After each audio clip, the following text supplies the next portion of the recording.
A few days ago, I had never heard of Thomas Peterffy. Then I read a profile about him that I could not put down, and I discovered that he is 81 years old, worth $80 billion, and has built a company, Interactive Brokers, now valued at over $120 billion. In 2024 alone, it generated $3.7 billion in profits on $5.2 billion in revenue, a 71% profit margin on a brokerage. The journalist who wrote this profile flew to Aspen to interview him. When he arrived at Peterffy's $108 million home and was shown in, Peterffy looked up from his chair in confusion. "I thought we were doing this over Zoom," he said. "Where have you come from, London? That's crazy." To a man who had spent 60 years automating as much of his business as possible, a transatlantic flight to conduct an interview was an absurd waste of resources. Peterffy is the reason you can trade stocks from your phone. He pioneered automated trading. He built one of the largest options market makers on earth, and then he built Interactive Brokers on top of it. This is how he started. He was born on September 30th, 1944, during a Soviet bombing raid on Budapest. He remembers nothing until he was 5, by which time Hungary belonged to the communists, and his father had already fled the country. His mother would cry and he would ask her why. She would say, "We are going to starve to death," and she meant it. He had no prospects at school, but his grandmother's library had survived the war, and through 19th-century French novels, Balzac, Hugo, Zola, he learned about capitalism. At 12, he went into business with a classmate who had smuggled packets of chewing gum back from Austria. Peterffy took out a knife, cut each stick into 5 pieces, and worked the schoolyard until they were sold. The principal confronted him. "Where is your communist conscience?" he said. A year later, he was organizing groups of children to hunt for scrap metal in bombed-out buildings. 70% of Budapest had been destroyed during the war, and Hungary desperately needed steel. Signs throughout the city offered to buy scrap by the pound. One afternoon, it took 8 of them the entire day to drag a humongous metal bathtub through the rubble to the way station, but they got a lot of money for it.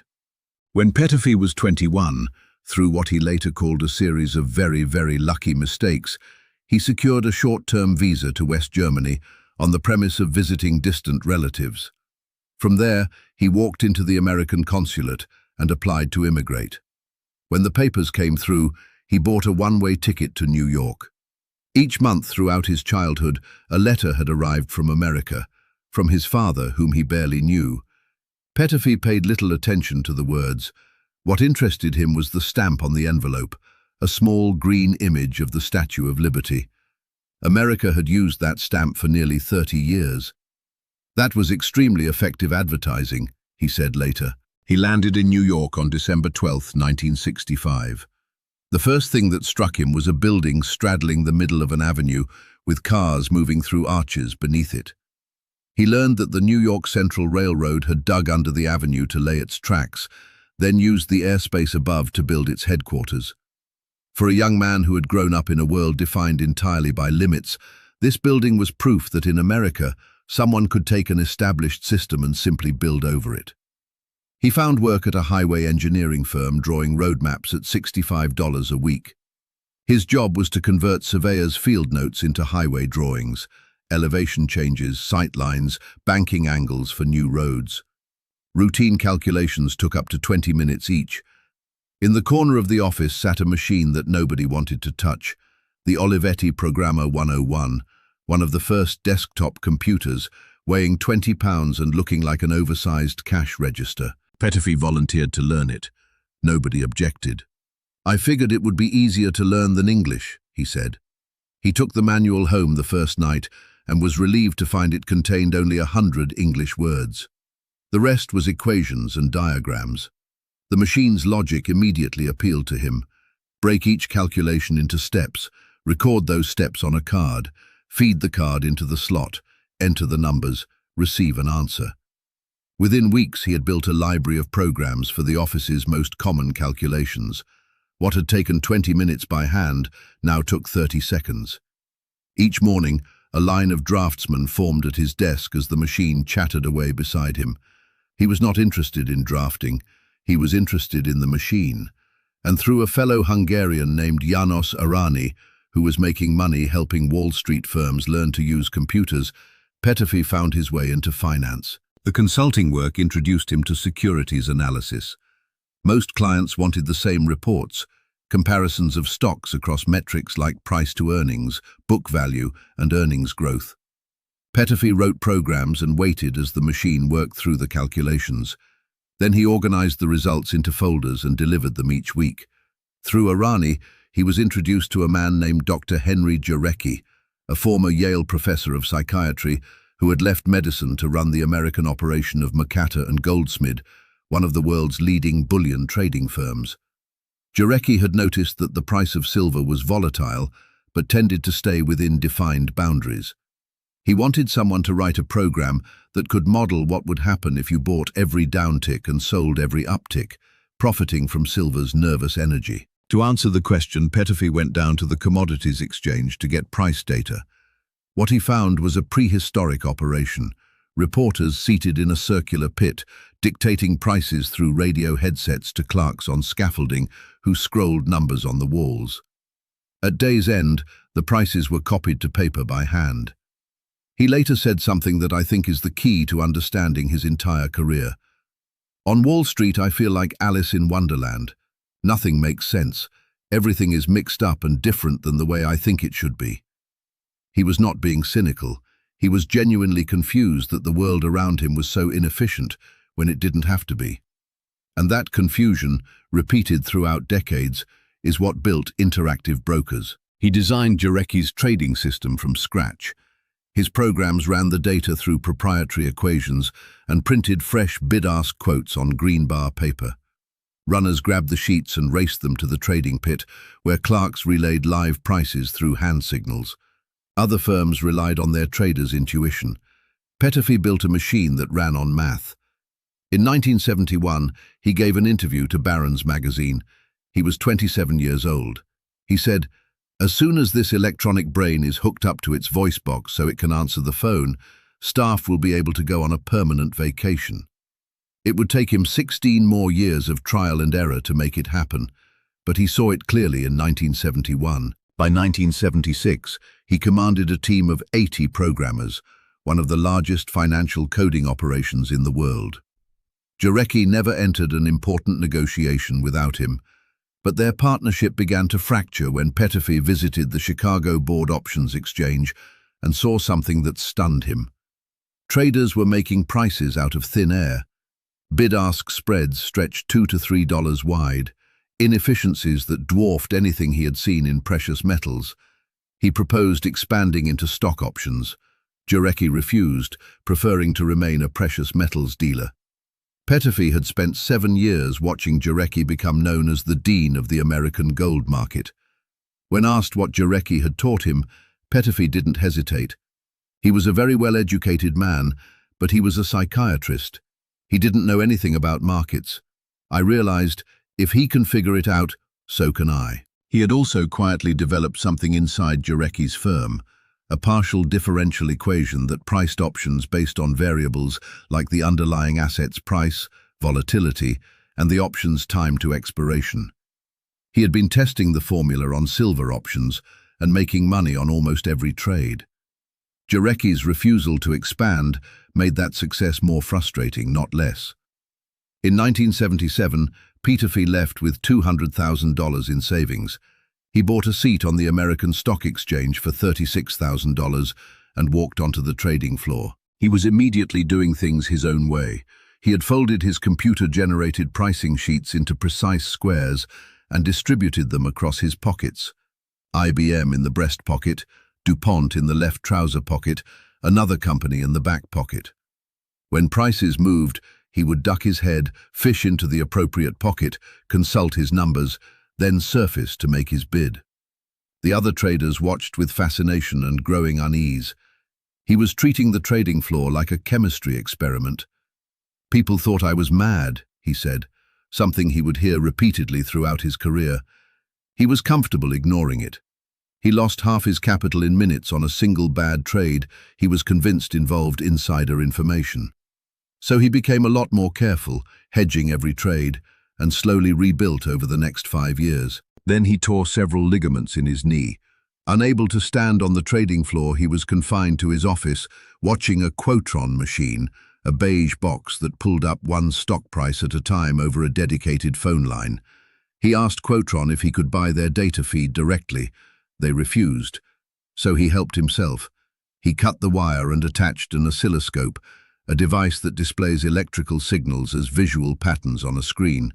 When he probed the severed line, green traces swept across the display, each number generating its own signature in spikes and dips. He studied the patterns, matched each trace to the prices appearing on his Quotron, and soon his computer was being fed price changes across the entire market in real time. This was the early 1980s. With that stream of data, his algorithms could spot profitable options trades faster than anyone else. But he still needed humans on the floor to execute the trades. And in that world, Peterffy was not part of the club. His solution was calculated. He hired 6 tall, attractive women to trade for him. The specialists who had previously ignored his bids suddenly competed to fill their orders. "Everybody loved the women," he said. "We were making money hand over fist." There is a story that did not make it into the original profile. In 1982, Peterffy was at dinner on the Upper East Side when 3 men at a nearby table recognized his companion and invited them over. One was Aaron Russo, a film producer. Another was Melvin Van Peebles, the filmmaker. Russo turned to Peterffy and asked what he did. Peterffy explained that he was a trader, injured, and had hired attractive women to take his instructions by phone and relay them to specialists on the exchange floor. Russo pointed at Van Peebles.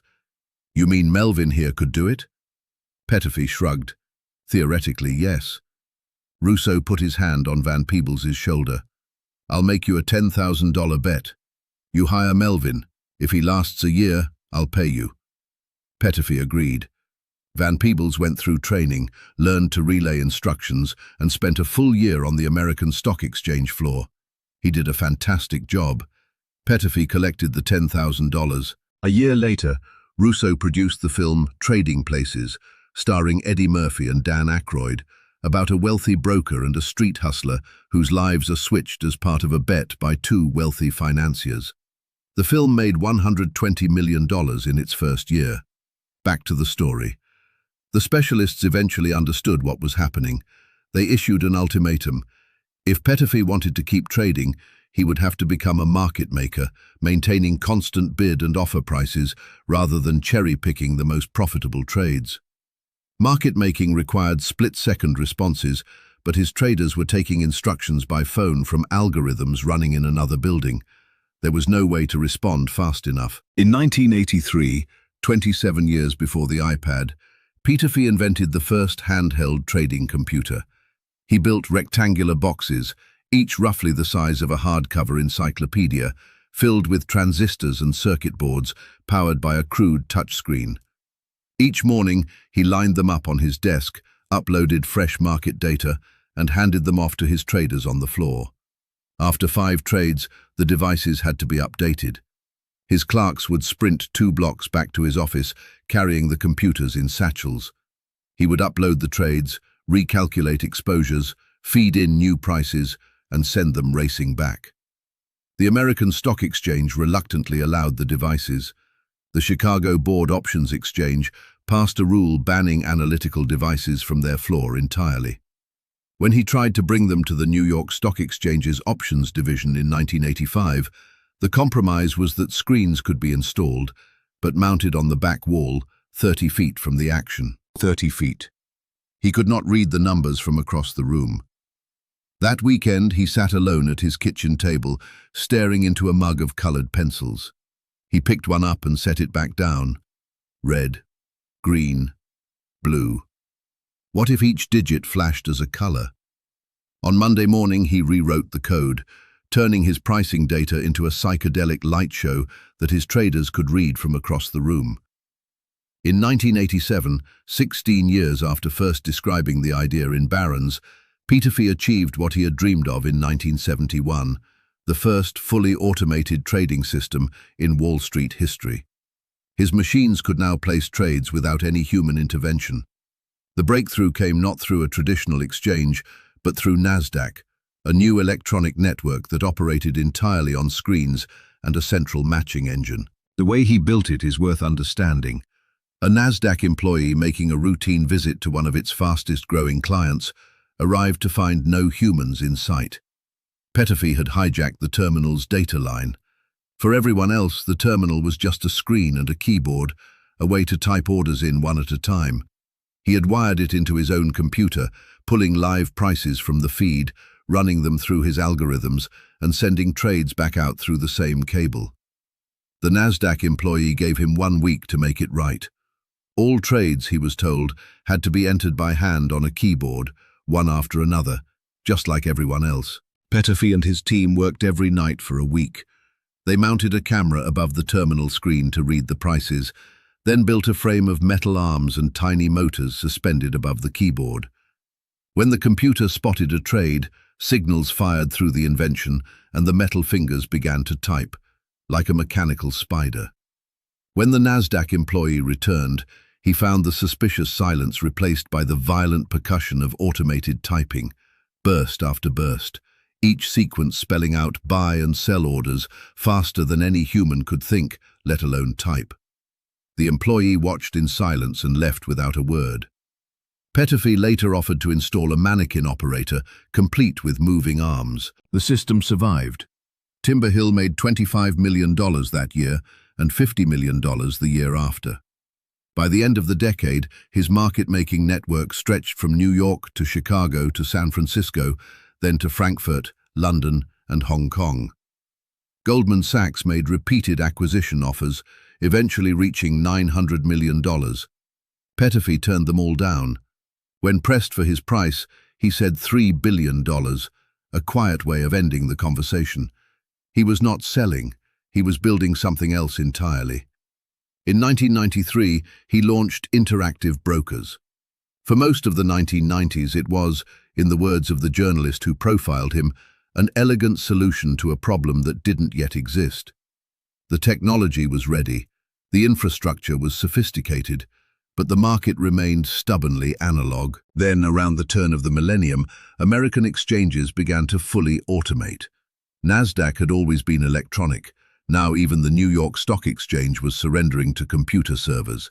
The floor traders who had spent years mocking Peterffy's folded sheets and handheld computers found themselves staring into obsolescence. Many of them became his customers. They knew I was an honest business person and they needed a way to continue their business on a computer, he said, so they became our customers. That is how Interactive Brokers became the broker for professional traders. As Interactive Brokers rose, Timber Hill faded. By the mid-2000s, market making had become a speed contest. Firms like Citadel were spending hundreds of millions of dollars on microwave towers and fiber optic cables to shave microseconds off execution times. Peterffy declined to compete. I thought it would cost me billions of dollars, he said. Then something more honest followed. I also felt that I knew everything there is to know about market making. It was not interesting to me anymore. He paused.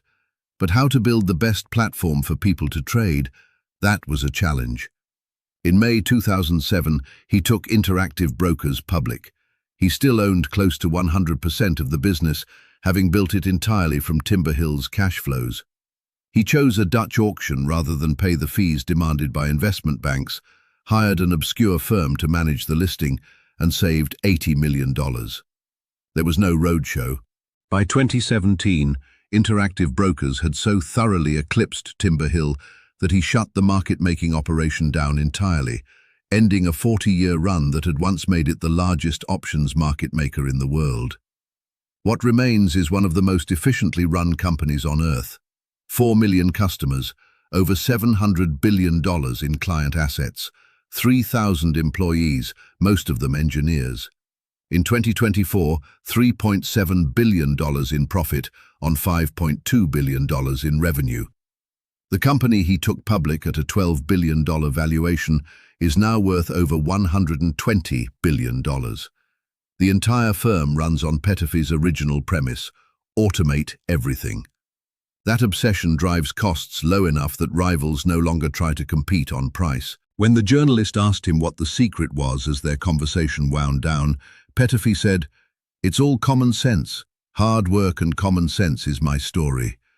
He mentioned that he had never been to Costco, never read a business book. He stepped down as CEO in 2019 on his 75th birthday, but has no interest in retirement. At 81, he is still chairman, still owns nearly 70% of the company, and says he is running the sales and marketing department because nobody else wants to do it. "I really know nothing about it," he said, "so I'm learning as I go." When asked what he is most proud of, he thought for a moment. The money that we save people, and getting markets to be more efficient. Then he straightened in his chair. "I haven't checked the markets," he said, turning toward his screen. "We're up $1.44, not bad." During the 3 hours they had been talking, Peterffy had made $1.7 billion.